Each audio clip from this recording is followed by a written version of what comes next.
de lo que intento pensar o intentamos pensar con Elizabeth, la relación entre cine, trabajo, crisis de las fábricas industriales y al mismo tiempo la crisis de lo que vendría a ser, creo, la representación liberal de los enfoques humanistas en aquellos que se dedican al trabajo visual de hacer documentales, películas.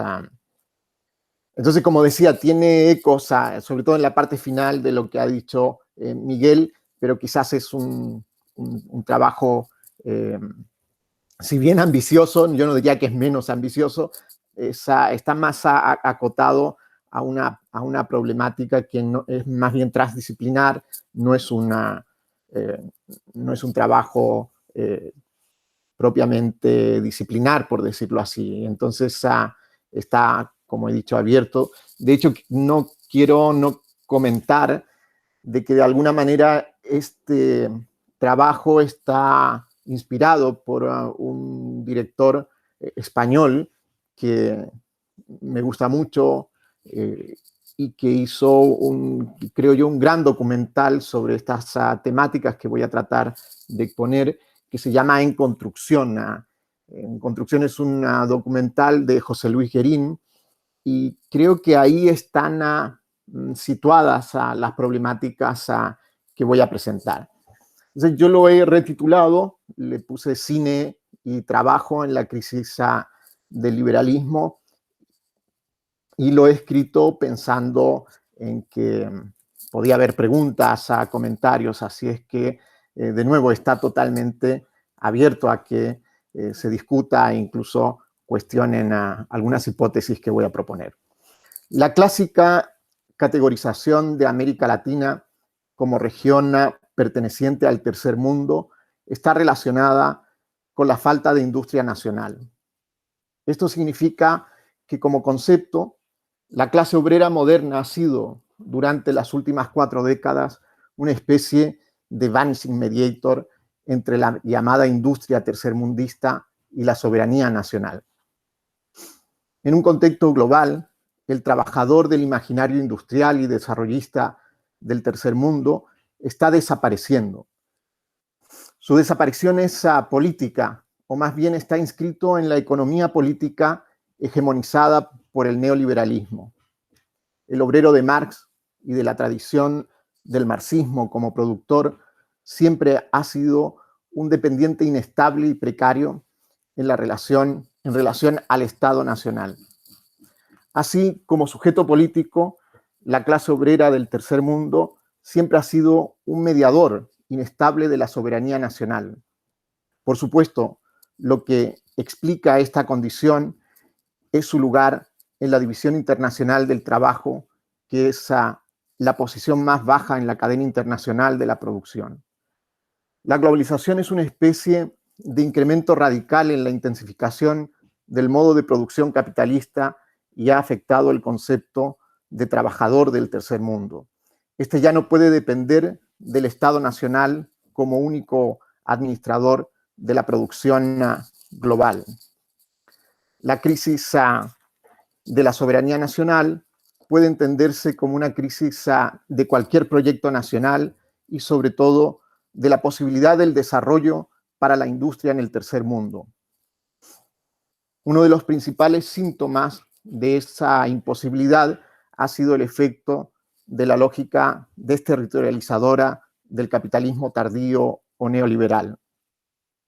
La crisis financiera de México en 1983 y la crisis financiera de Argentina en el 2001 podrían ser los dos paradigmas de la nueva lógica del capital financiero o de acumulación flexible, como lo llama David Harvey, que demostraron en el siglo pasado la crisis de las soberanías nacionales.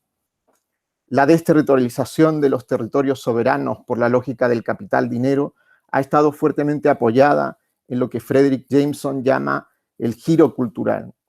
Este giro muestra que el auge de la cultura y la retirada de la política obrera ha estado relacionado con la nueva configuración global del capital y, por supuesto, con una de las más profundas crisis de los programas de desarrollo industrial y nacional. La llamada crisis de los capitales golondrinas en México, por ejemplo, devastó la economía nacional y señaló una especie de fractura en el viejo imaginario que desde Charles Chaplin en tiempos modernos a Pablo Trapero en Mundo Grúa hacían del obrero moderno el eje principal de la producción industrial. La crisis mexicana operó como el presagio que puso fin a la promesa de desarrollo industrial para el tercer mundo y dejó claro que la soberanía nacional estaba llegando a su fin. La hipostasiada y cínica idea de la mano invisible convirtió a las empresas transnacionales en verdaderos hacedores de cualquier mercado nacional y en entidades que soberanamente deciden cómo debe ser la modernización en América Latina. El giro neoliberal en la década de los 80 del siglo pasado impuso la convicción de que la modernización real es la que funciona en el nivel de la capacidad especulativa del capital. En otras palabras, el nomadismo del capital dinero se impuso como dominio social y político, tomando el control de los estados nacionales. Este proceso no es homogéneo, ya que el nomadismo del capital dinero se concentra en el poder de las corporaciones transnacionales que deciden según leyes de la oferta y la demanda dónde y cuándo invertir. Estas corporaciones tienen una influencia suprasoberana sobre los territorios nacionales y al mismo tiempo pueden desterritorializar cualquier poder soberano nacional. Desde que se ha producido esta nueva configuración del poder internacional por parte del nomadismo del capital dinero, en el tercer mundo, la modernización no tiene nada que ver con la estructura del trabajo. No hay modernización del trabajo, por el contrario, la estructura del trabajo industrial es lo que la lógica del capitalismo globalizado y sus comandos neoliberales destruyen. En Chile, uno de los países neoliberales más exitosos de América Latina, en los años 90, la crisis nacional de la industria del carbón vegetal fustigó a la clase obrera histórica hasta su evaporación. El fin de la comercialización internacional del carbón vegetal significó la extinción de la industria nacional y, por tanto, la extinción de la clase obrera. El héroe subalterno del escritor chileno Baldomiro Lillo y Alain Touraine fueron, por decirlo así, derrotados por el apoyo democrático gubernamental a la fuerza abstracta del poder transnacional, demoliendo la industria chilena del carbón. La actualización visual de esta dramática evaporación del carbonero es retratada por Marcelo Ferrari en su película Subterra. El film de Ferrari está basado en la novela de Baldomero Lillo.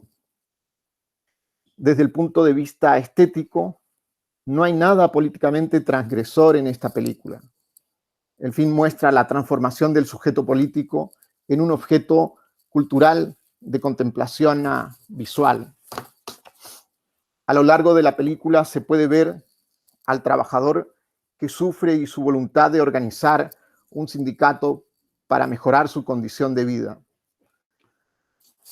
Tratando de recrear el ambiente social del carbonero, el cineasta acaba mostrando una larga telenovela en la que el trabajador es representado como un objeto visual y antropológico, es decir, como mercancía fílmica destinada a la industria del espectáculo global. Lo que el valor expositivo y comercial de este film de comienzos del siglo XXI actualiza es precisamente la desaparición de la clase obrera como actor político potencial durante la llamada transición democrática de los años 90. En el sur de Chile, a finales del siglo XX, se justificó el cierre de las minas para integrar al Chile neoliberal democrático en el mercado global y en la era del capitalismo postindustrial. Así, el film de Ferrari funciona como una especie de alegoría postnacional con un melodrama espectacularizado a partir de la tragedia de los obreros que narrativizó el escritor Baldomero Lillo. En nombre de la globalización, las alegorías postnacionales narran la destrucción de la industria nacional en el tercer mundo. Es la destrucción del trabajo como tal. En la relación entre capital y trabajo, el significado de la modernización es, por un lado, una puerta abierta para la movilidad global del capital monetario nómada, y por otro lado, la modernización es la puerta cerrada a las posibilidades del desarrollo de la estructura del trabajo nacional. La destrucción del trabajador está inscrita en la economía política y en el bagaje teórico de Friedrich Hayek, Milton Friedman y la escuela de los Chicago Boys, que diseñaron el modelo neoliberal en los años 50 y 60 y que mediante dictaduras impusieron su ley irrefutable. Sus artefactos teóricos hicieron posible la violencia real de la estructura de la acumulación capitalista. En el tercer mundo, el ejército nacional y la construcción conceptual de las leyes de la economía siguen siendo el mecanismo más preciado para construir la vía libre al capital versátil y nómada. La crisis financiera en Argentina mostró el poder suprasoberano. El Fondo Monetario Internacional y el Banco Mundial puede destruir todo un país si el cálculo económico falla. El famoso documental de Naomi Klein y Avi Lewis sobre una fábrica argentina ocupada, The Take, La Toma, del 2003, y el de Fernando Pino Solanas, Memorias del Saqueo, del 2002, narran la inexorable necesidad de que el capital nómada destruya el trabajo industrial y el proteccionismo del Estado nacional. La narrativa visual de Solanas muestra cómo las precarizaciones de la industria nacional terminan en una de las operaciones más devastadoras contra la industria nacional por parte del capital nómada y transnacional. A pesar de que la mayoría de las fábricas aún eran capaces de funcionar correctamente, fueron cerradas. Pero no sin la lucha de los trabajadores por recuperar las fábricas y en muchos casos por volver a ponerlas en funcionamiento.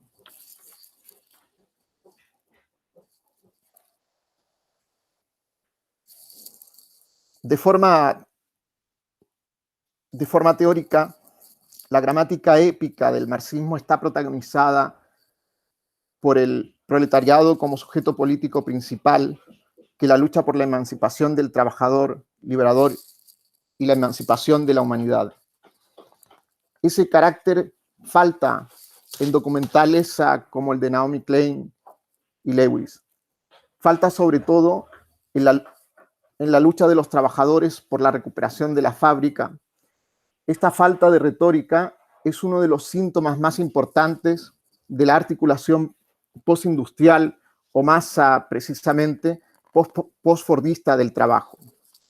Este sujeto articulado por la subjetividad de la gramática de las modernas luchas obreras no aparece en el film de Klein y Lewis. El documental muestra que tras la crisis financiera en Argentina solo hay trabajadores y no sujetos políticos articulados por una narrativa moderna, emancipadora. En una de las escenas, el protagonista llora porque el proceso de toma de la fábrica es más largo de lo que esperaba y su hija le pregunta si está trabajando o no.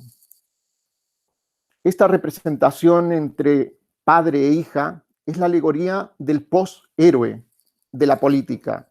No es un sujeto político en el sentido marxista, no es un patriarca, es solo un trabajador sin fuente de trabajo. El principal problema que abordan Klein y Lewis es cómo la globalización está destruyendo la dignidad del trabajador y cómo la configuración global neoliberal del mundo está destruyendo especialmente al padre de familia subalterno. En la actualidad, el film de Tarkovsky confirma una distancia político-histórico, que es también la del héroe moderno desplazado por la configuración postindustrial de la economía política neoliberal. Como film poético de los años 60, La apisonadora y el violín, el film de Tarkovsky, es la distancia notable de la gramática en la que la dignidad de los trabajadores ha sido consumada por la sociedad socialista. En nombre de esta dignidad, el obrero moderno, en contraposición al obrero, digamos, possoberano o posmoderno, o como lo llamará Antonio Negri, el obrero social, muere por la hija, por el hijo, por la madre, y esencialmente muere en la lucha épica por la emancipación de la humanidad entera. En la narrativa de los años 60 y 70, los obreros son héroes y de ninguna manera cabrían en taxonomías como las del precariado, el inmigrante o el propio obrero social del que habla Antonio Negri, o incluso el de los delincuentes nómadas asociados a toda la problemática de la migración. De nuevo, el obrero moderno es épico y heroico. En su composición imaginaria y narrativa, no se trata de la lucha por el reconocimiento cultural, ni de una lucha por la mejora capitalista del salario. Por el contrario, su lucha es universal. Su clamor es el del fin de la sociedad de clases y el del individualismo burgués. Es el héroe proletario que más temprano que tarde destruirá los lazos capitalistas y que construirá la sociedad comunista. Esto es lo que falta en las luchas contemporáneas por nuevas fuentes de trabajo y mejoras de salario. Este es un síntoma importante de que la política emancipatoria de este sujeto moderno haya llegado a su agotamiento. El obrero se ha extinguido no solo de la representación política, sino también de las narrativas con las que se componen los dispositivos visuales. La narrativa visual de Take, el documental de Naomi Klein y Lewis, corrobora un nuevo escenario en el que el orden viene dado únicamente por la fragilidad de la persona que ha sido afectada por la desarticulación de una fábrica, fordista o no, en el tercer mundo. Así, The Take pertenece a la articulación global postfordista del trabajo y a la agotada clase obrera moderna. Sin embargo, no es un film nostálgico del sujeto político de la revolución, ni un documental político como el realizado por el recientemente fallecido Fernando Pino Solanas y Octavio Guettino, a finales de los años 60, y que titularon con la arenga de José Martín La hora de los hornos A. El propósito estético de Klein y Lewis es a promover el diálogo sobre la globalización neoliberal en el marco de una sociedad capitalista. En cambio, en Solanas y Guettino llaman a la destrucción de la estructura capitalista de la propiedad a través de la interpelación soberana nacional del pueblo argentino y de la lucha internacional por la liberación del tercer mundo. En La hora de los hornos, la reivindicación de la violencia revolucionaria es la condición sine qua non de la política de emancipación. El film se inspira en la mejor producción intelectual y artística de los años 60 y es quizás la contribución más importante a la historia del cine documental.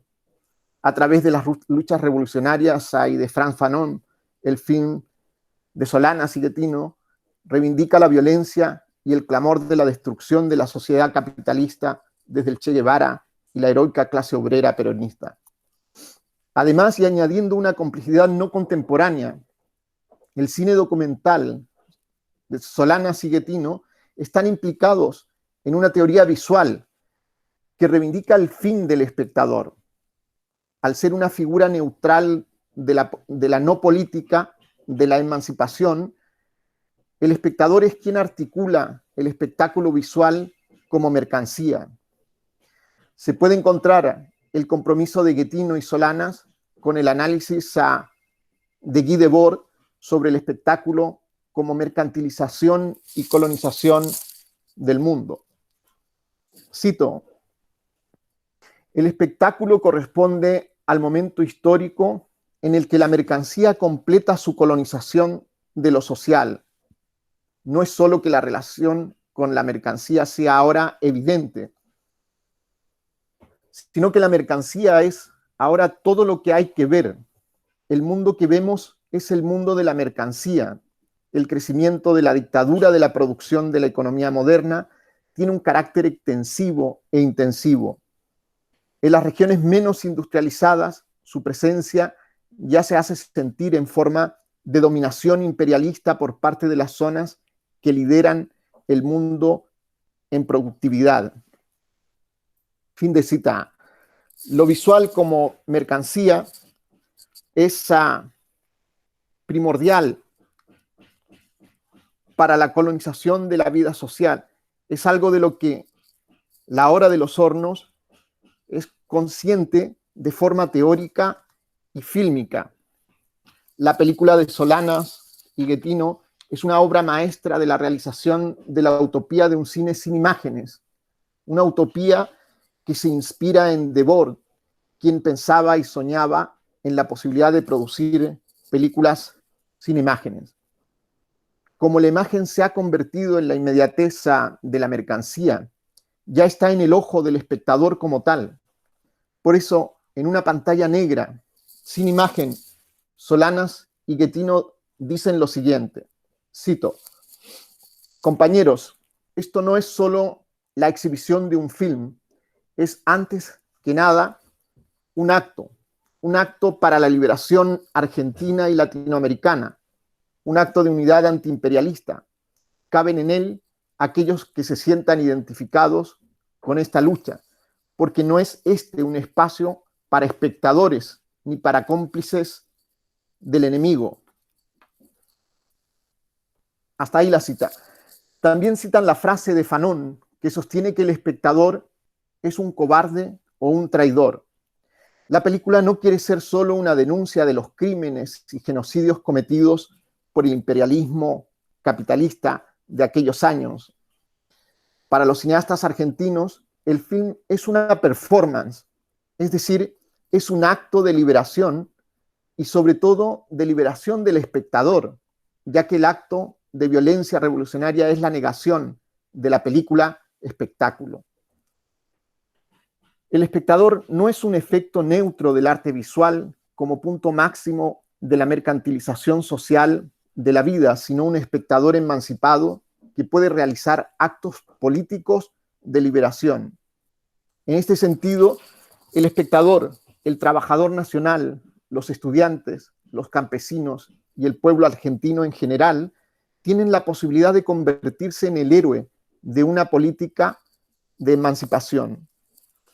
La Hora de los Hornos puede ofrecer el espacio para pensar la relación entre una política del espectador y la subjetividad heroica, porque la posición del film como acto performativo es la violencia revolucionaria como tal, es la violencia contra el horizonte humanista del espectador neutral. Así, el documental de Solanas y Guettino es una ruptura visual de la narrativa antropológica convencional, porque no hay victimización y porque la clase obrera no es solo un trabajador, es el sujeto político de la gramática de la revolución. En la escena visual contemporánea, casi todo lo que toca el aparato tecnológico se convierte en cultura. El dispositivo fílmico también tiene el poder suficiente para convertir cualquier tragedia política en lo que Althusser llama la conciencia melodramática de la burguesía. De hecho, muchos de los documentales y películas latinoamericanas están completamente producidos dentro del horizonte humanista del melodrama. Por ejemplo, Mundo Grúa, de 1999, realizada por Pablo Trapero, es una extraordinaria película que juega con este horizonte humanista. Esta película elige la herramienta de la pantalla en blanco y negro de los años 60 para contar la precaria conexión entre la grúa y el ser humano.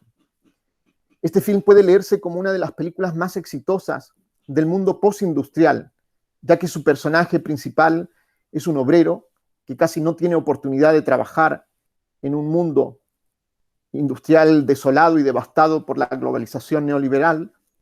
La trama postindustrial humanista surge cuando Trapero muestra al obrero como un ex guitarrista insignificante que ya no toca y que no tiene ningún vínculo político con la clase obrera épica e histórica.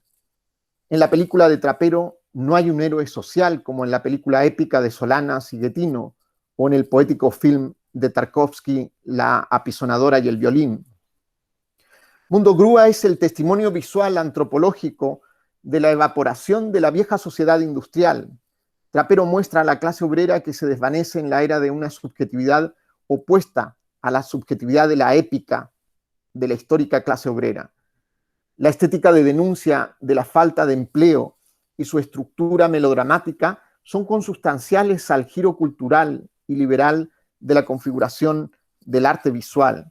El aparato de producción visual acoplado a la lógica narrativa de la denuncia es perfectamente compatible con el giro cultural del capitalismo neoliberal. La estetización de la miseria humana, como la de los negros pobres de las favelas, las comunidades indígenas, los queer proletarios, los obreros y los inmigrantes indocumentados, se ha convertido en materia cultural, en materia de espectáculo, un acoplamiento perfecto entre representación, espectador y capital dinero. Este acoplamiento es el que vincula el giro cultural con la ideología humanista del capitalismo neoliberal y lo que permite señalar que el neoliberalismo es un humanismo.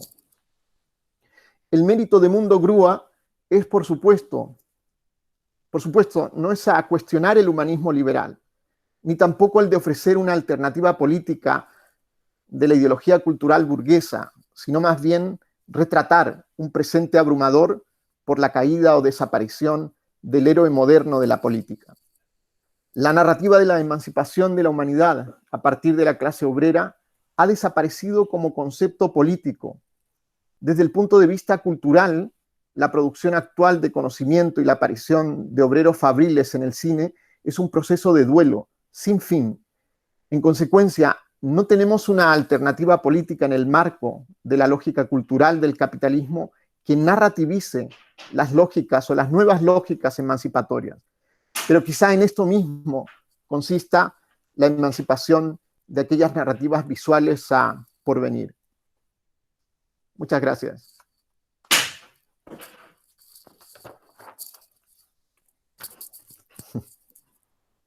Muchas gracias, Óscar. Muchas gracias por esta conferencia y gracias a los dos. Si os parece, abrimos ahora un turno de preguntas o comentarios. Si alguien entre el público quiere preguntar cualquier cosa, pues podéis encender el micrófono.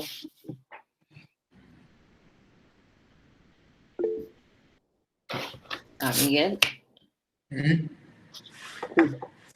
Gracias, Cristina. Gracias también, Óscar. Mira,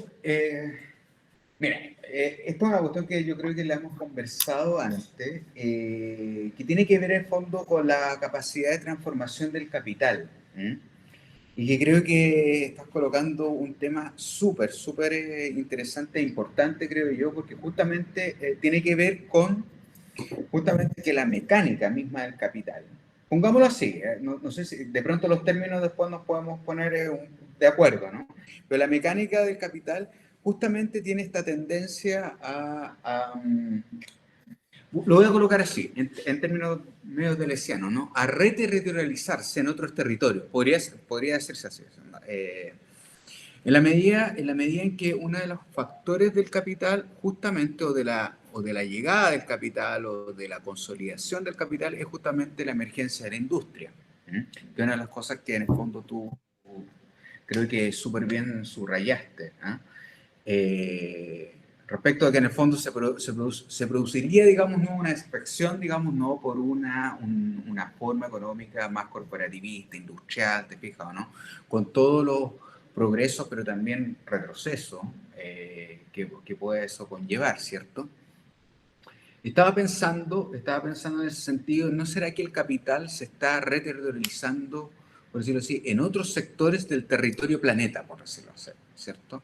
En donde las industrias están funcionando, sin lugar a dudas. Pensemos en China, por ejemplo. pero también en India, y en otros países en donde los mecanismos, pero sí, de opresión, de abuso, en donde el Estatuto del Trabajador también, eh, bueno, es invisible en gran medida, como que no se conoce qué es lo que ocurriría, digamos, ¿no? En el comportamiento interno de una población de obreros, digamos, ¿no? En cualquier fábrica en China. Estaba pensando en ese tipo de ejemplos, ¿cierto? Estoy de acuerdo contigo que en el fondo los procesos industriales en términos latinoamericanos también como que se detuvieron, ¿cierto? Independiente de las formas políticas que la promovieron o que bien fueron efectos justamente de la instalación de otras formas, por decirlo así, vinculadas al capital, que en este caso tiene que ver con un capital que estoy totalmente de acuerdo contigo, que está absolutamente globalizado, que responde a corporaciones. Y aquí viene mi duda. Oscar, o sea, uno tiene que ver con lo primero, ¿no? ¿No será que el funcionamiento del capital se estaría reterritorializando, ¿no? En otros sectores del planeta con todas las capas de invisibilidad, ¿no? Que eso conlleva. Sufrimiento, justamente un poco lo que está como un poco dramáticamente, no creo, no sé si me lo dramáticamente, pero dramáticamente colocando yo con cuotas de violencia así importantes, que uno las supondría, ¿no? Y la otra posibilidad es ver si estas corporaciones se comportan en forma nómade, justamente por la misma razón. Estoy de acuerdo que el gran flujo de inversiones pareciera estar desafectada de los territorios. ¿Mm?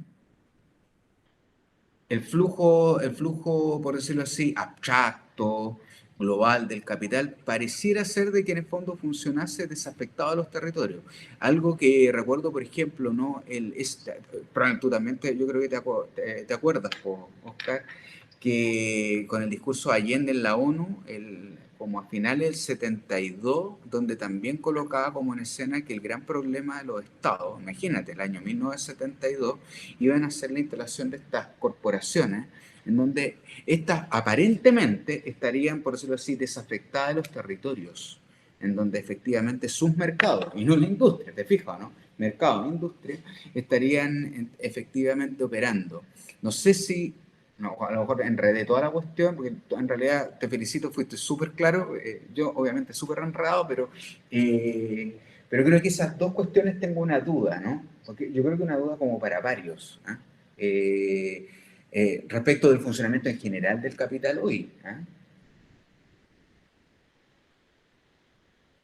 Más en una situación como de pandemia también que enrarece todo, ¿no? O sea, te fijas, ¿no? Las puestas en comunicación y todo eso. ¿Mm? No sé cómo lo ves, Oscar. Sí, sí. Bueno, no sé si, Oscar. si- ¿se escucha? ¿Me escucho? Escucha. No se escucha, Oscar. Va, Yo sí que a ver. escucho. Yo sí que te he escuchado. A ver, Oscar. ¿Escuchas, Miguel? Yo sí que te escucho. Vamos a ver si Miguel puede escucharte. Miguel, Miguel, ¿me escuchas ahora?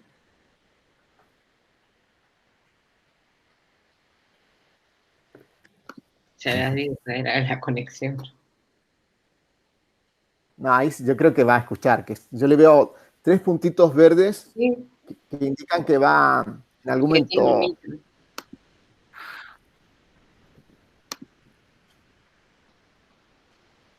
Bueno, pues si quieres, Oscar, te planteo yo otra Podemos cuestión. sumar Claro, otra claro, pregunta yo te o planteo otra cuestión y que te iba. Bueno, se no es. escucha. No ¿Eh? escucho. Nosotros te escuchamos. ¿A mí me escucháis? No escucha. No. Bueno, Bueno, ahí pues quizás ahora va, se ha desconectado, sí, quizás al entrar de nuevo. ahora. Ahora, Miguel, ¿escuchas? Sí, ahora porque lo vemos a él.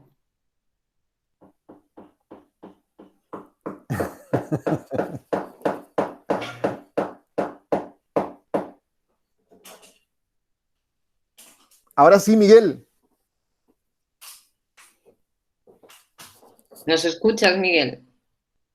No, no escucha, porque si no diría algo, ¿no? Claro, sí, sí, diría algo. Voy a escribir aquí.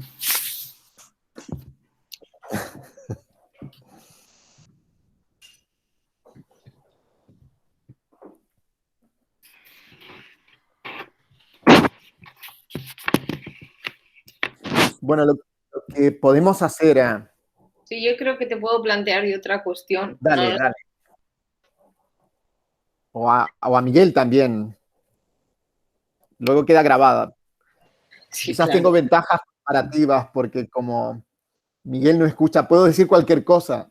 Claro, eso también. Le puedes responder lo que quieras. Nada, se quedó así. Qué raro además, porque es solo el sonido. Pues podemos avanzar, ¿no? Porque Sí, yo creo que sí, porque va a ser un lío. Yo te iba a plantear una cuestión, pero que más que una pregunta es saber qué te parece y una reflexión. Bastante también mm, desde la ignorancia, Óscar, así que te pido disculpas de antemano. Quiero decir, hay cuestiones. Es más una reflexión, ¿eh? No es una pregunta que tenga totalmente hilada, pero no escuchándote. Se me ocurrían dos cosas o dos cuestiones, dos preguntas que me interesan mucho, me ha interesado mucho lo que has planteado, pero de alguna manera te quería preguntar en el recorrido que has realizado, de alguna manera de la representación icónica del trabajo como sujeto político y su crisis en el movimiento neoliberal. Te quería preguntar en el caso concreto de América Latina, si eh, el tipo de Fordismo y proteccionismo nacional que hubo y que de alguna manera se destruyó, si tiene algunas diferencias sustanciales con, por ejemplo, Europa o Estados Unidos que puedan explicar el hecho de que precisamente la subjetividad del trabajo durante el Fordismo, como bien has apelado, por ejemplo, a Debord, en Estados Unidos y en Europa se vincula muchas veces no al trabajo como sujeto político precisamente, sino a su crisis como sujeto político, es decir, a la integración del trabajo en las formas en el individualismo atroz, por ejemplo, a través de las formas de consumo, de las formas de singularización que ofrece el consumo, de las formas de aspiración a una vida holgada que deteriora los vínculos a veces de solidaridad y el compromiso con la conciencia política, ¿no? De intereses. Es decir, que a veces también podemos, yo tengo la sensación, o sea, no sé qué piensas tú del hecho de que durante el Fordismo hay también bastantes representaciones, ¿no? Como puede ser, por ejemplo, la película de Blue Collar o así, de cómo el trabajo, la subjetividad, mejor dicho, el trabajo ya no es una subjetividad vinculada a una conciencia política revolucionaria, sino que lo que se ve ahí también es una tensión que es precisamente la que Debord, ¿no? Situacionismo, pero otros críticos del 68 ponen de manifiesto, que es la integración del trabajo en las formas de subjetividad individualista dentro del marco fordista y del proteccionismo nacional. Y yo me imagino que por lo que tú dices, que posiblemente, y esto aquí es donde está mi ignorancia, Oscar, en el marco latinoamericano, eh, persistió formas de sujeto político de la industria, o sea,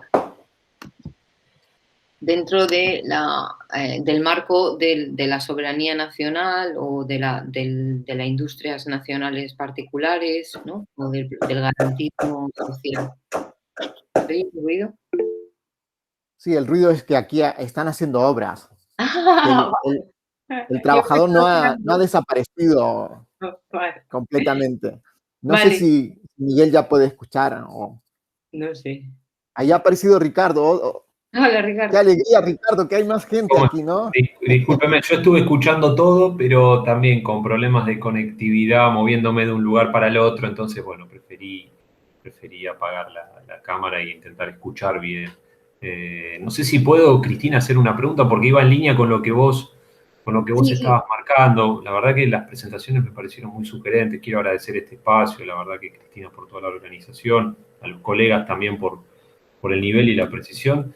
Yo me quedé pensando una cosa que está realmente vinculada a lo que tenía Oscar y bueno, lo que preguntaba Cristina, que esta caída, diríamos, del trabajo. Yo pensaba un ejemplo particular y ahí iba mi pregunta, a ver qué te suscitaba esto, Oscar, lo que voy a decir. Pensaba que hay una particularidad en la Patagonia Argentina, por ejemplo, que las explotaciones de petróleo, que han sido fundamentales para el desarrollo de la urbanidad, de la vida en la Patagonia, además de la extensión de las tierras, digo, la cuestión de la explotación industrial que inclusive originariamente estuvo atada a una empresa como YPF del Estado, que después se vendió y se recuperó y demás. Pasa algo muy interesante ahí en la Patagonia, que muchas veces los patagónicos destacan que el trabajo no es un articulador social, que en los trabajadores petrolíferos muchas veces hay un gran nivel de explotación intensiva en la actividad y hay un nivel tan alto de sueldos, por ejemplo, comparado con otros de los que están habitando esas zonas, que justamente ahí produce un quiebre en el lazo social, ¿no? Es muy interesante ver ahí toda una serie de testimonios, bueno, Sebastián Barros, algunos académicos estudian eso. Ya no el trabajo como articulador de la vida social, algo que vos destacabas en esa sociedad industrial, sino también cómo dentro de un entramado distinto del capitalismo, inclusive en aspectos industrialistas clásicos como el petróleo, que nadie puede decir que es una industria del futuro, sino que más bien es una industria del pasado, en cierta medida, el trabajo también termina desarticulando un tejido social, produciendo un aislamiento entre aquellos trabajadores que por el tipo de explotación ganan muchísimo y tienen hábitos de consumo muy grandes y que después son golondrina, y aquellos que viven verdaderamente en la zona. Entonces, te quería preguntar qué tipo de reflexión te suscitaba esa contracara de ver al trabajo ya no como el articulador de la dimensión social, sino como inclusive el desarticulador de una socialidad dentro de un entramado de sentidos que uno podría decir neoliberal. Entonces, nada, iba a eso. Si ven que apago la cámara es por la misma situación, no es una falta de respeto ni mucho. Bueno, nada, muchas gracias. Vale, muchas gracias por las preguntas. Yo me siento un poco mal de que no esté Miguel. Ahí se le escucha, ¿no? He vuelto. Ah, ya ha vuelto. Ah, qué bueno, qué bueno, qué bueno. Muy raro. Qué bueno. Qué bueno, porque, no sé, me da la impresión de que como son varias cuestiones, de alguna manera podemos intentar producir una especie de encuentro, incluso encuentro desencontrado con algunas cuestiones que propuso Miguel, que me parecieron a mí también muy interesantes. De hecho, me iba como llenando de eventos en mi cabeza, ¿no? Cuando decía, sobre todo al final, presentando esta concepción de la democracia en Brexón, ¿no? Entonces, creo que se podría efectivamente vincular, o intento pensar una respuesta vinculando el tema del trabajo a la democracia insurgente, la llamaría yo, de alguna manera lo dijo también a Miguel, una democracia insurgente, aunque yo creo que esa tradición de la democracia insurgente está sobre todo en Avensur, ¿no? En Miguel, otro Miguel, en eso coinciden los dos Migueles, ¿no? En Avensur también hay toda una propuesta de democracia insurgente, incluso de pensar instituciones que estén relacionadas con lo que de alguna manera Miguel sugería de no convertir la democracia en una operación conceptual o taxonómica.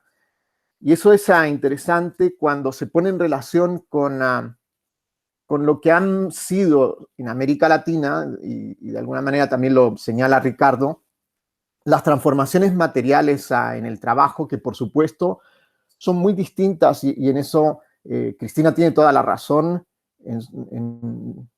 que no son lo mismo en Europa.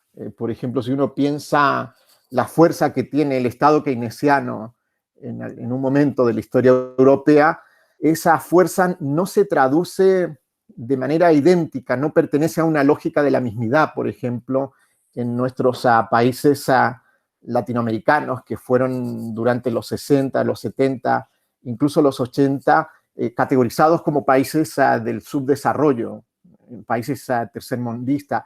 Todas esas categorías fueron desapareciendo con el giro neoliberal. Y entonces lo que yo creo que hay que pensar ahí es que el giro neoliberal está sobre todo relacionado con la tensión entre trabajo y capital. Entonces, el neoliberalismo, a diferencia de nuestros estados keynesianos criollos, por decirlo así, de nuestros estados keynesianos del subdesarrollo, había una apuesta muy fuerte, porque había una gramática obrera que la sostenía, por modernizar el trabajo. En cambio, la diferencia bajo regímenes de acumulación flexible, como los llama David Harvey, pero hay otras categorías que se pueden también, capitalismo financiero, bajo ese régimen de capitalismo financiero, la modernización recae fundamentalmente sobre el capital. Entonces, no hay modernización del trabajo, lo que hay es precarización, lo que hay es incluso destrucción del trabajo. Y en eso yo estaría totalmente de acuerdo con lo que dice Ricardo, ¿no? Que en el momento en que la modernización del capital entra de manera intensa y despiadada, se puede usar esa palabra, quizás lo que hace es destruir estructuras del trabajo que son también comunidades, ¿no?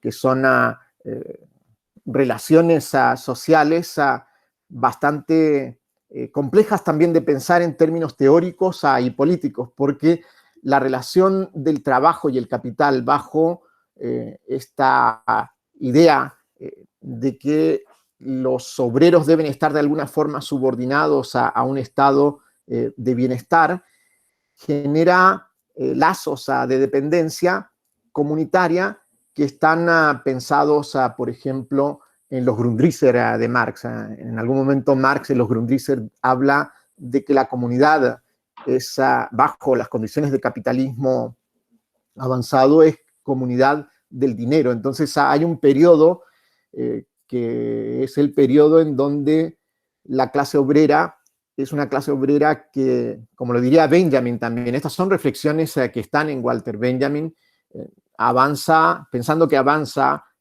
a favor del progreso, en realidad no avanza, no sé exactamente, y seguro que Miguel se recuerda de la frase exacta, pero el vínculo con la socialdemocracia es un vínculo también fuertemente atado a procesos de modernización del capital.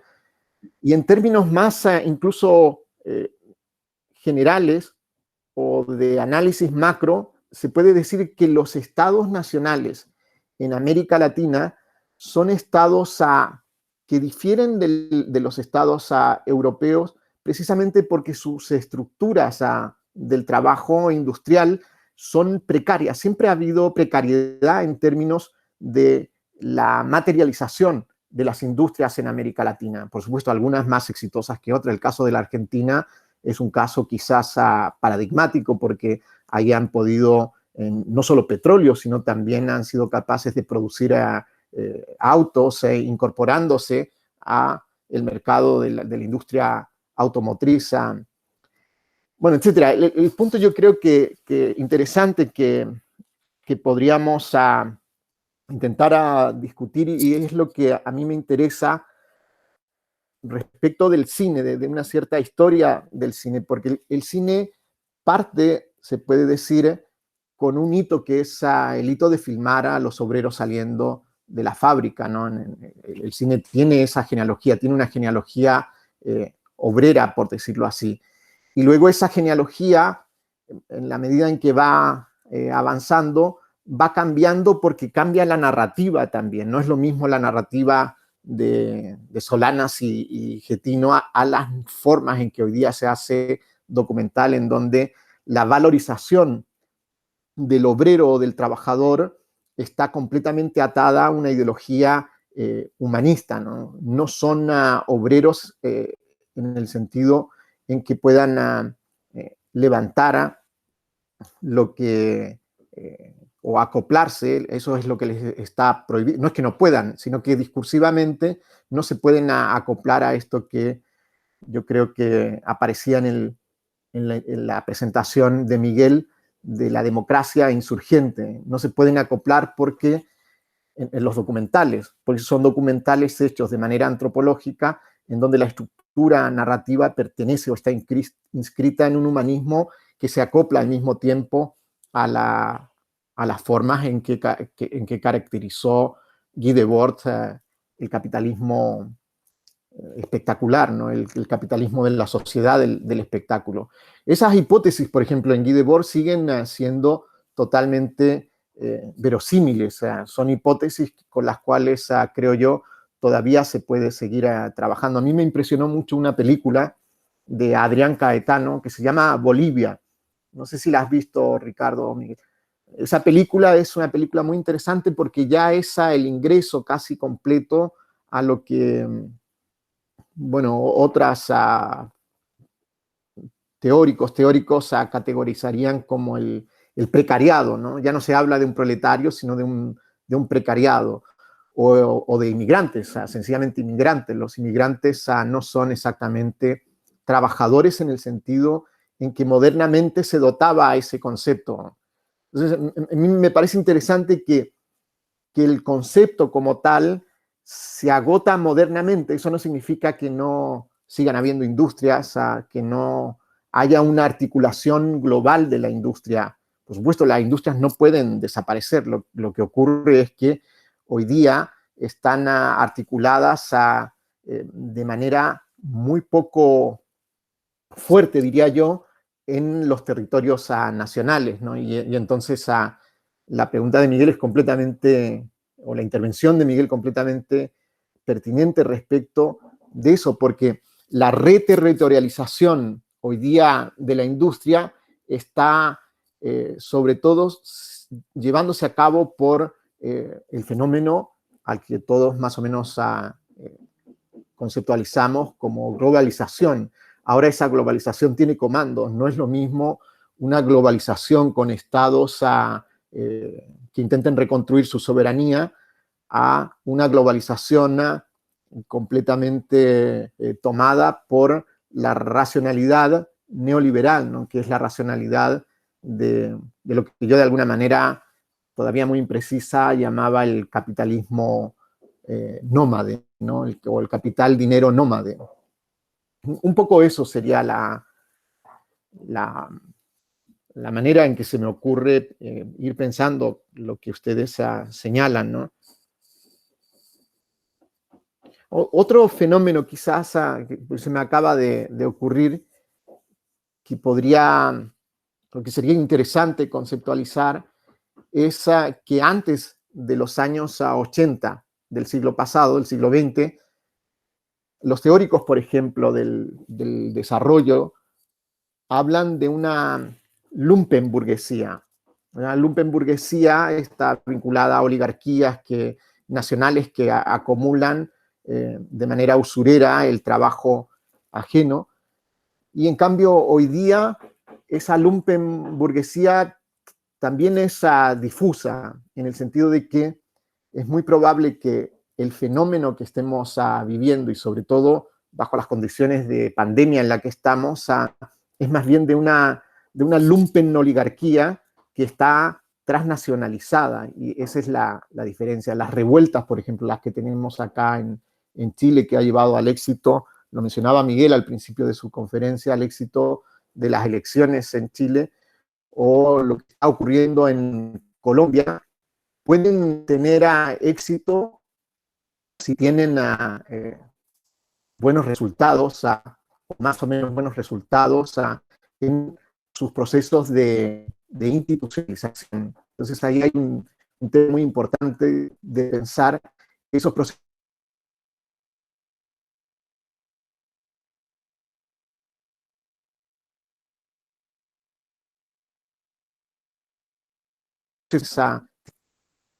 a la forma democrática que tenga como objetivo reconstruir soberanías muy dañadas por el capitalismo globalizado, financiero, de acumulación flexible, ¿no? Las revueltas son sobre todo revueltas contra la deudocracia son sobre todo revueltas contra el capital financiero, ¿no? Un capital transnacional que tiene estos gorilas, ¿no? Bravucones que controlan nacionalmente la economía, pero ellos mismos también dependen de poderes que son supranacionales.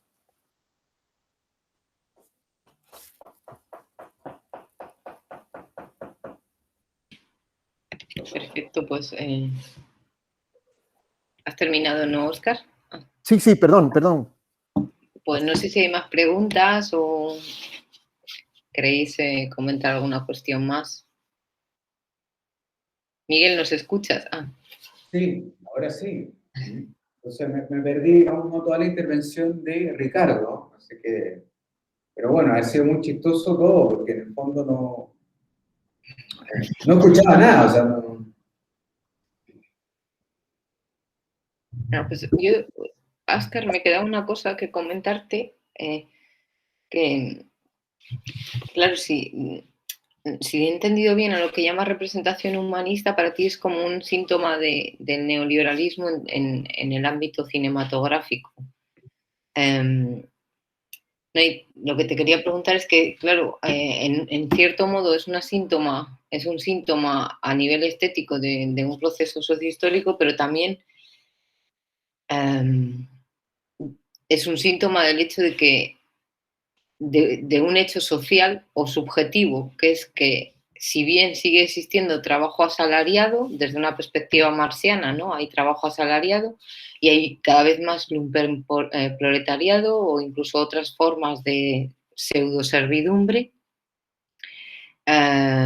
pero cada vez hay menos, o sea, es algo que has explicado muy bien, ¿no? Conciencia de clase, en el sentido que hay trabajo asalariado o lumpenproletariado, pero no hay clase obrera en el sentido que se entendía a final del 19, principios del 20, como un sujeto revolucionario, sujeto político.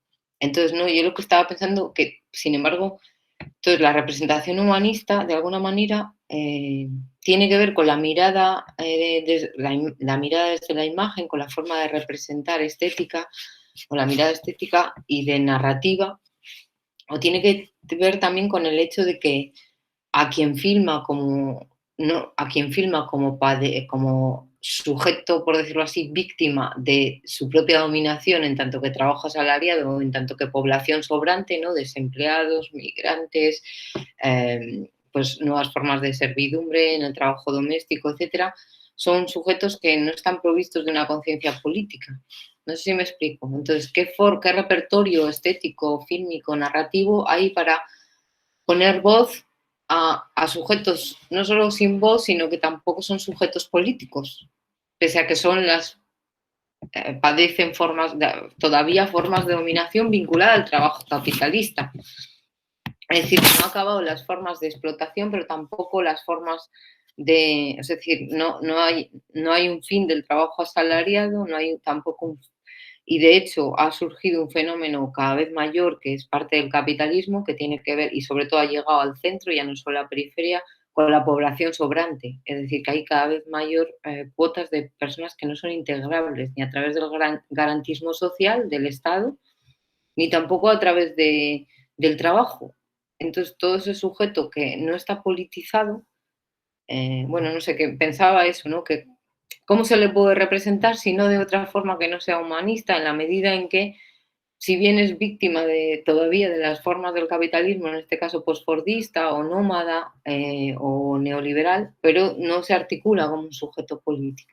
Bueno, no sé, que estaba pensando en que la crisis de la representación está vinculado con la crisis del sujeto político que pueda ser antagonista del capital, porque hay otras formas de sujetos políticos igualmente honorables en términos de la dominación o las opresiones que señalan, pero vinculado al trabajo asalariado o al capital, pues como que, ¿no? No sé si me he explicado. Es decir, que va vinculado a la crisis de la representación con la crisis misma de que a partir de la subjetividad laboral o la subjetividad del desempleado o del lumpen pueda producirse una conciencia, una toma de conciencia política que además dé lugar a una estrategia articulada a nivel nacional o a nivel internacional. O sea, que si yo lo pienso, es que estaba pensando ¿qué repertorio narrativo tendría yo para no caer en ese humanismo incluso? No, yo no lo voy a hacer porque soy ignorante en ese ámbito, pero que es muy difícil. Pensaba, por ejemplo, incluso en series como American Crime, ¿no? Que muestran muy bien cómo esas tensiones del neoliberalismo atraviesan al sujeto y le hacen sufrir, doliente, o sea, pero al mismo tiempo, es verdad, ahora pensándolo, sí que solo se representa desde el punto de vista que dices tú, porque no puede representarse como sujetos políticos porque no lo son tampoco. O sea, que he pensado que claro, que es un desafío casi más epocal que tiene su génesis en las condiciones de la subjetivación en el trabajo. No sé. Bueno, no sé si se me ha entendido.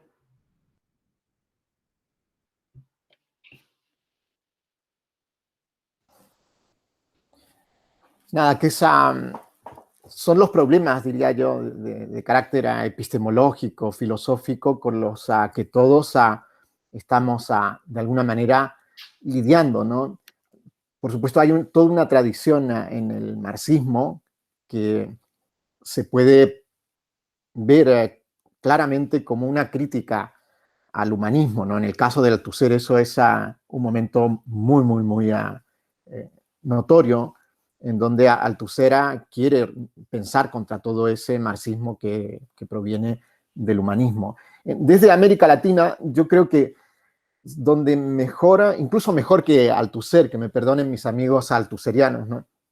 Mejor que Althusser, y con todos los problemas que eso puede tener, está la crisis del humanismo como una crisis que también afecta a la representación y por lo tanto a las formas de racialización del otro, se produce en los años 20, específicamente en el Perú con la figura de José Carlos Mariátegui, ¿no? Cuando Mariátegui escribe los 7 ensayos de la realidad peruana, está pensando precisamente contra el humanismo del padre Las Casas, ¿no? El padre Las Casas sigue siendo una figura extremadamente importante en América Latina, incluso si uno no sabe que es importante porque lo desconoce, ¿no? Podría tocar el caso incluso de políticos a quienes no son muy adeptos a la lectura o a enterarse de dónde provienen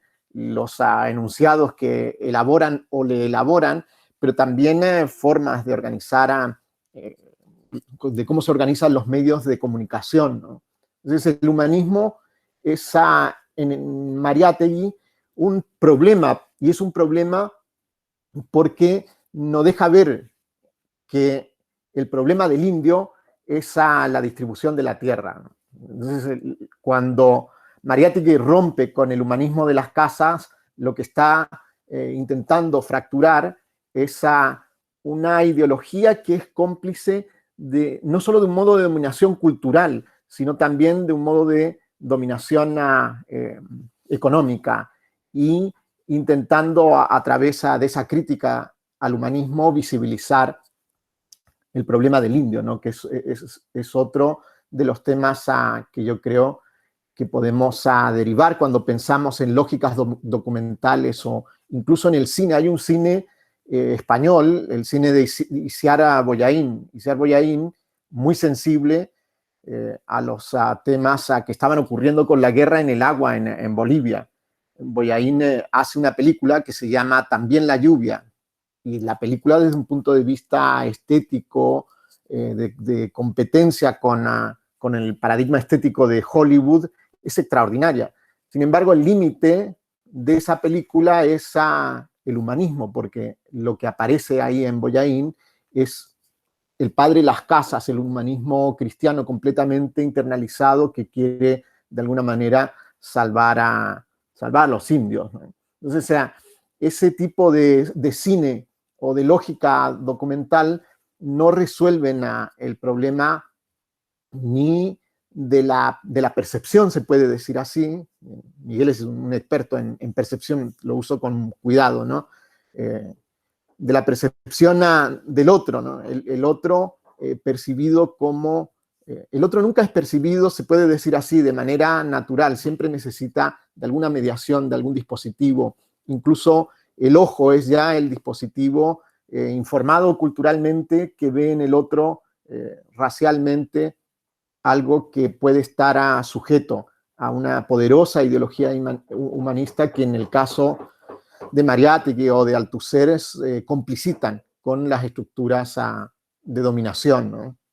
Entonces yo creo que es un tema extraordinario que da mucho para conversar. Ahora, pensando en películas que yo creo que son bastante imposibles de ver porque no responden a la lógica del entretenimiento, y el entretenimiento también pasa por el sensacionalismo de una tragedia, ¿no? De una tragedia convertida, como diría Althusser, en melodrama.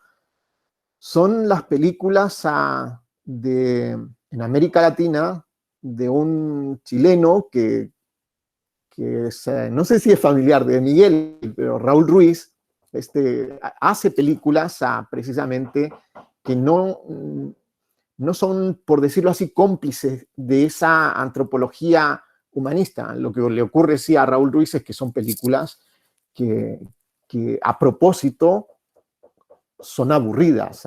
El aburrimiento en Raúl Ruiz es un tema que quiere provocar en el espectador no sé si es esto, su despertar, pero el aburrimiento es un tema de la propia filosofía de la poética cinematográfica de Ruiz, ¿no? Entonces tiene películas que son una maravilla, pero el límite es que es una película que es vista por una élite, es vista por una especie de ciudad letrada y con ciertos conocimientos en la historia del cine, pero ahí hay una alternativa de un cine, hay más por supuesto, yo podría pensar en otros más, pero sería eso, ¿no?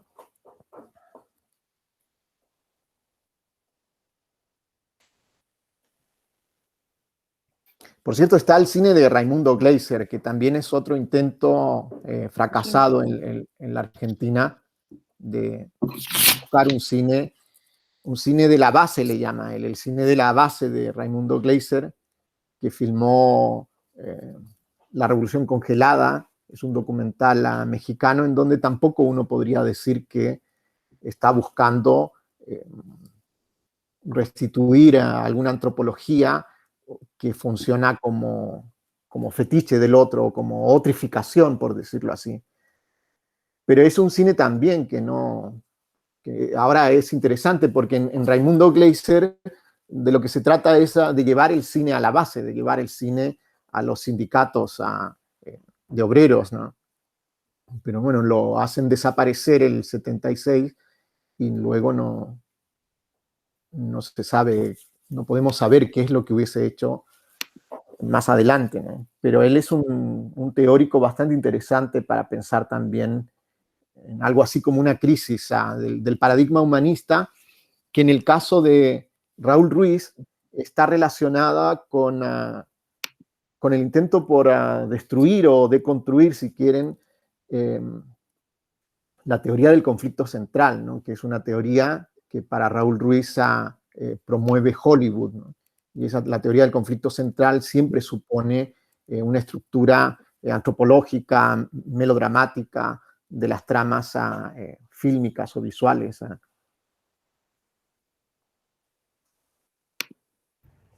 Muchas gracias, Óscar. Estoy de acuerdo ahí con Pablo. ¿Cómo está ahí? Oye, estoy de acuerdo contigo, Óscar, que en el fondo, en el caso de Raúl Ruiz, no es pariente mío, no, o sea, igual Ruiz tampoco es un apellido súper raro, digamos, en Latinoamérica. Creo que en España, no sé, no, para nada, yo creo. Estaba pensando justamente en que lo que yo creo que se ha desactivado en gran medida todos los movimientos del capitalismo neoclásico justamente son las formas típicas de narrativización, digamos, ¿no? En tanto que una forma de justificación de prácticas políticas, o sea, un poco lo que Cristina lo estaba señalando, ¿no? O sea, no es que estemos en un momento fuera o dentro de una política, porque al final y al cabo, incluso en aquellas prácticas que no podríamos reconocer inmediatamente como políticas, finalmente lo son igual, no solamente porque estás afecto a muchas, por decirlo así, variantes de la variable, digamos, no económica. Ese es el punto. Si una gracia que tiene, y eso vuelvo un poquito al anterior, ¿no? que te había comentado, ¿no? Que tiene que ver en el fondo con la capacidad de transformación del capital. Yo no, y esa es la parte que no estoy tan seguro, visto desde Deleuze, estoy pensando en mi mesera, ¿cierto? ¿No será que este capitalismo, ¿no? Neoclásico o neoliberalismo, como se entiende en términos más generales, no habrá elaborado, justamente por su potencial de transformación, nuevos aparatos de captura, en donde un poco también, en el fondo estamos siendo sumisos, esclavos o súbditos, ¿no? De otras formas que incluso podrían ser absolutamente imperceptibles, porque se vuelven, por ser demasiado perceptibles, demasiado obvias, en tanto que obvias, ya dejaron de ser pensadas. Por decirlo así, ¿hasta qué punto soy más ciudadano, soy mejor sujeto? Por decirlo de un modo cuasi aristotélico, ¿no? Por mi capacidad de deuda, por ejemplo.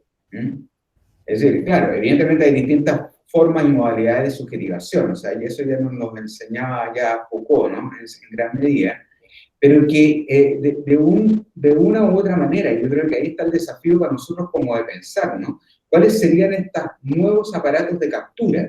Ocupar así como la jerga deleuziana, así como un poco brutalmente, ¿no? ¿Cuáles serían los nuevos aparatos de captura por medio de los cuales, ¿no?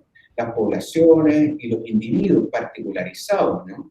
Totalmente, el individuo también totalmente territorializado. O sea, al final y al cabo tú tienes acceso. El problema, lo decía Deleuze, no es un problema de acceso. Si yo tengo una tarjeta de crédito, puedo comprar un libro por Amazon, independiente del territorio que esté ocupando. De hecho, a Amazon probablemente le importa un poco un bledo, ¿no? Si lo compras en Lima, lo compras en Santiago de Chile, lo compras en Buenos Aires, o lo puedes comprar en Madrid o en Barcelona. ¿Te fijas, no? Hay un montón de, por decirlo así, de variables o de factores, ¿no? Que en cierto sentido se van configurando nuevos aparatos donde uno está sujeto, sin lugar a dudas, ¿no? Ya sea por una necesidad, por interés, por deseo, o incluso creencias que, otra vez, aparecen, ya que me nombraste la cuestión de la percepción, ¿no? Aparecen totalmente imperceptibles porque aparecen como naturalizadas. No sé si me voy a entender un poquitito por ese punto, ¿no? Por eso me preguntaba si el capitalismo globalizado, ¿no? Le correspondería a la forma nómade, justamente por el interés, ¿no? De que los particulares estén de alguna manera subsumidos, ¿no? En base a estas nuevas formas de captura. En tanto que consumidores, por ejemplo, ¿no? Que sería como los individuos consumidores dentro de un mercado, por ejemplo, de libros digitales, dependiente de las gracias que uno da a los múltiples sitios de descarga, ¿no? Gratuita, ¿no? De los libros. No sé cómo lo ves tú, Oscar.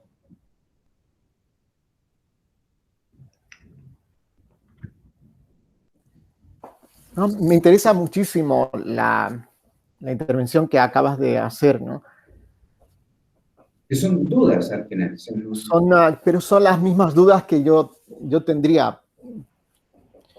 Me interesa sobre todo, por ejemplo, ver la posibilidad de dónde encontrar resistencias a lo que sería un capitalismo mundialmente integrado que tiene éxitos en sus lógicas de dominación, porque precisamente se sostiene en algo que no es perceptible. Y eso que no es perceptible, yo creo que se puede reconocer en lo que Mesadra, por ejemplo, o la misma Verónica Gago en la Argentina llama la deudocracia, ¿no? La deudocracia tiene elementos que son imperceptibles porque la deudocracia produce efectos de naturalización en la subjetividad del consumo. Y eso me parece interesante, sobre todo cuando encuentra resistencia en procesos de subjetivación que intentan escapar o incluso intentan destruir la deudocracia. Ahora, la deudocracia es algo que, estoy pensando en el Deleuze y el Guattari del Anti-Edipo, además cumple 50 años este año, ¿no? Es un libro que cumple 50 años.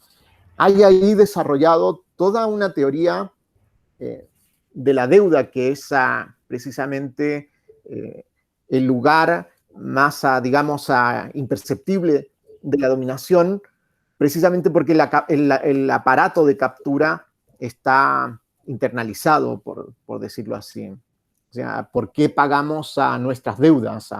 Pagamos nuestras deudas porque si no pagamos, sentimos culpa. Es decir, lo que está internalizado ahí, lo que funciona como digamos, un microaparato de captura es la culpa. Es decir, un proceso de subjetivación que logre escapar de eso es un proceso de subjetivación, diría yo, que milita del lado de las resistencias. Incluso yo diría que milita del lado de las revueltas. Hoy día lo que hay que pensar es la revuelta, porque el concepto de revolución es un concepto que ha perdido, que se ha agotado sobre todo en el hecho de que es casi imposible distinguir la revolución de los desarrollos que ha tenido el capitalismo contemporáneo, ¿no? La revolución aparece como algo, bueno, creo que no sé quién es exactamente ahora, seguramente es Slavoj Žižek, que sostiene que el capitalismo funciona según el trotskismo de la revolución permanente, ¿no? Es una revolución permanente y hoy día lo que necesitamos pensar son procesos de subjetivación que resistan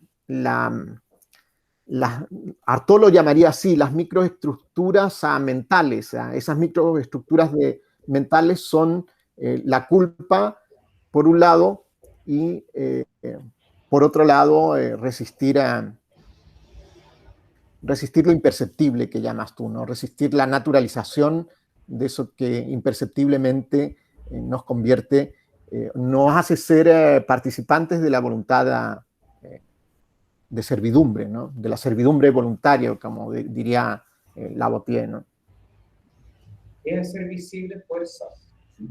Claro. Visibles, es una cuestión, por ejemplo, el arte, ¿para qué decir el cine? Está absolutamente convocado a esa, por decirlo así, operación, que en el fondo estaría también pidiendo, ¿no?, una reconfiguración de lo político, ¿no? Estoy pensando, por ejemplo, en la recepción así como muy inmediata de Godard así como ultra militante, ¿no? Y que después totalmente criticado, digamos, ¿no?, al menos desde Histoire du Cinéma en adelante, por haber cambiado como una especie como de agenda, con en rigor lo que está haciendo Godard en Histoire du Cinéma, a mi juicio, ¿no?, o a mi visión, ¿cierto?, o a mi percepción, así como jugando un poco con los términos, sería justamente en exhibir la proliferación, porque puede, en el fondo, usar, ¿no?, las operaciones de puesta en imagen, y sobre todo pensando en la inquietud, ¿no?, del propio Godard, ¿no?, que es el montaje. Y al fin y al cabo, todo puede ser enlazado con todo, en cierto sentido, ¿no? En vista de la generación de un sentido que siempre se estaría escapando, ¿no? Que ahí está la dificultad, digamos, ¿no?, de escribir historia, a lo mejor, el famoso apetanés, ¿no?, que en realidad siempre estaría escribiendo una historia, ya sea para su consumo, pero también para producir nuevas formas de percepción, diría yo. ¿En qué básicamente estamos de acuerdo? En rigor estamos bastante de acuerdo. Lo que hay que tener un poquitito de ojo a visor, yo creo que qué nuevos aparatos de captura podrían ser ideados y podrían ser creados a propósito justamente de seguir perpetuando en el tiempo posible, digamos, una forma de captura a nivel de dedo. Yo creo que casi todos en el mundo estamos expertos. Hoy en día. No tengo muchas dudas al respecto. Pero se escucha bien. Eso. Sí, perfecto. Bueno, pues si queréis comentar algo más, si no, pues podemos ir cerrando la sesión, como veáis.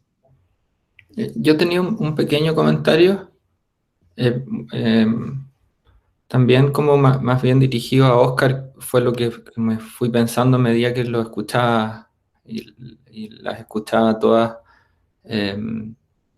dialogar, y es sobre como la idea general del cine y estas clases que no son sujeto político o no llegan a constituir un sujeto político. Ahí, bueno, lo primero que se me ocurrió es seguir con atención lo que está sucediendo ahora acá en Chile,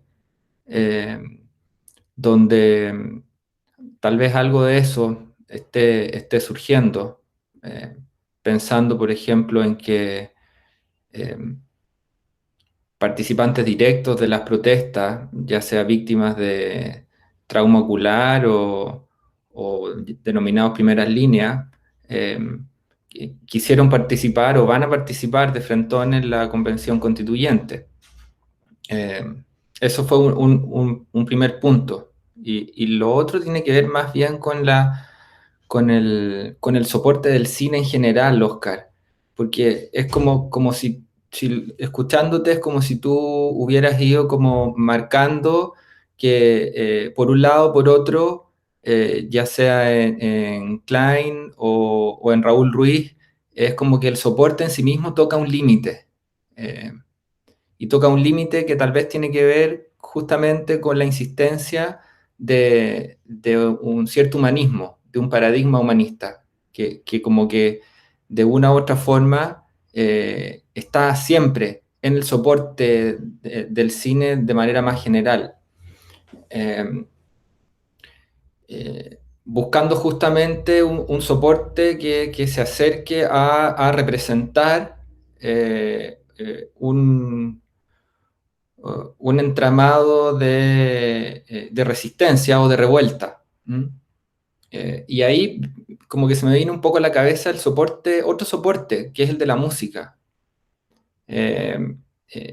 Y se me vino también a la cabeza, por ejemplo, el trabajo que realizó Jorge González durante bastantes décadas, tanto a nivel lírico como a nivel de la composición musical.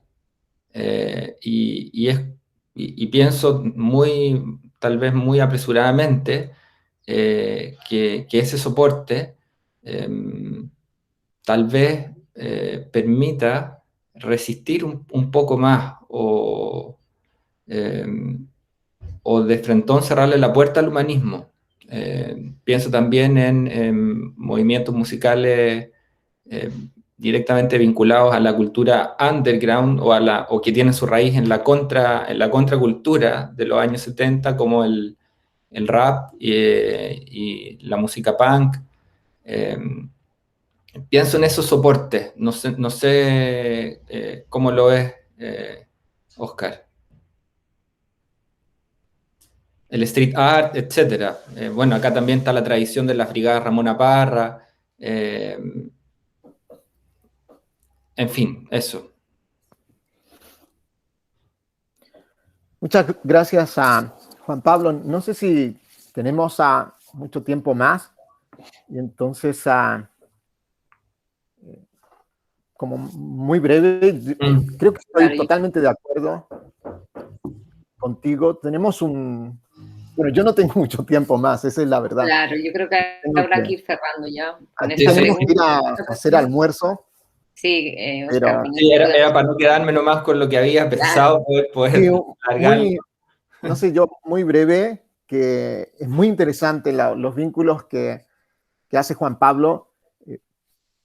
Quizás habría que explicar más lo que está ocurriendo acá para una escena de amigos y colegas españoles, españolas, pero tengo la impresión de que no podemos, ninguno de nosotros tres, ¿no? Dado que estamos situados en una coyuntura que es muy interesante, que es la coyuntura que abrió la revuelta del 18 de octubre del 2019. Estamos, bueno, como en algún momento estuvieron también en España antes con el 15M, ¿no? Entonces estamos como en esos, todavía con esos ecos. Si bien es cierto que la revuelta ocurrió hace ya 2 años, la pandemia no ha dejado ni que se vaya de nuestra memoria, ni tampoco se ha ido de manera material, ¿no? La revuelta es algo que sigue, no tiene los aparatos comunicativos que tuvo en el 2019, y entonces no la vemos, y quizás no la vemos porque también el festejo de que las elecciones resultaron ser una derrota, yo diría casi total, de la derecha. Entonces ese festejo no deja ver que hay todavía en curso una revuelta por un malestar que es muy profundo, diría yo, con todos los problemas que tiene esa palabra. Es un malestar profundo y no es asimilable a otros malestares que han habido en este país, porque es una revuelta que ocurre, diría yo, de manera local, pero inscrita en la globalización del capitalismo. Ocurre localmente y, sin embargo, ocurre a través de una historia mundial. Me gusta a mí la teoría de Guattari en esto, donde el capitalismo es un capitalismo mundialmente integrado. No es solo la revuelta chilena, es también la revuelta que está ocurriendo ahora en Colombia, y posiblemente las revueltas que se vienen debido a que hay una especie de contexto civilizatorio que parece estar llegando a una crisis como nunca había tenido antes. Y entonces en medio de esa crisis, lo que tengo la impresión, piensa Juan Pablo, a través de los soportes, del soporte del cine, que también el soporte de las redes sociales, o el soporte que ha llamado Juan Pablo de la música, se ha visto que tiene una especie de apropiación. Yo la llamaría así, una apropiación plebeya, no porque todos seamos plebeyos, sino porque las revueltas producen devenires plebeyos. Hay un devenir plebeyo que está, por supuesto, vinculado en este país aparecieron, eso es curioso porque esto no tiene nada que ver ni con Raúl Ruiz, ni con el cine de élite, ni el cine de alta cultura. Si ustedes ven la configuración festiva de la revuelta, los íconos que fueron apropiados son íconos que provienen de Hollywood, ¿no? Los Avengers, Pikachu, que era una chica que acaba incluso de ser electa. Es muy impresionante lo que está pasando aquí, ¿no? Y respecto del soporte de la música, eso ha sido increíble, porque donde hay revueltas hay música, hay algo festivo, y al mismo tiempo esa festividad tiene su contraparte, ¿no? Y esa contraparte es lo que podríamos llamar la angustia de muerte. Hay una angustia de muerte que atraviesa todas las revueltas, pero hoy día las atraviesa de manera más específica por este contexto de crisis civilizatoria. Entonces, el derecho de vivir en paz es una especie de himno plebeyo que fue reactualizado por la revuelta, y los músicos que aparecieron en esa revuelta efectivamente son componentes de lo que en algún momento Miguel llamó las resistencias, ¿no?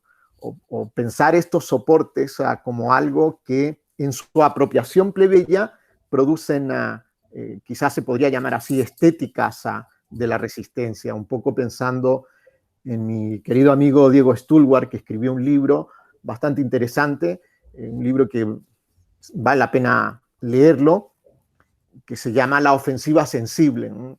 La ofensiva sensible necesita de estos soportes para tener, por decirlo así, no me sale otra palabra, es una mala palabra, éxito a través de las revueltas hoy en día, como el caso de Chile o el caso de lo que está ocurriendo hoy día en Colombia, ¿no?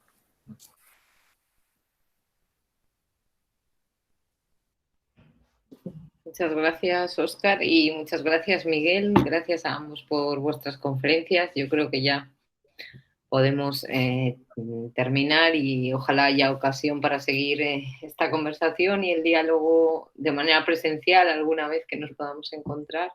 Gracias de verdad y bueno, pues nos vemos en una próxima ocasión. A Ricardo lo veré pronto y os iremos mandando más información. Os mandaré un enlace a la página con los vídeos, etc. Bueno, muchas gracias a todos. Gracias, Cristina. Gracias. Mucho gusto. Muchas gracias. Hasta luego. Igualmente, cuídense mucho. Chao. Hasta luego, Miguel. Juan Pablo. Oye, tendríamos que ver, ¿no?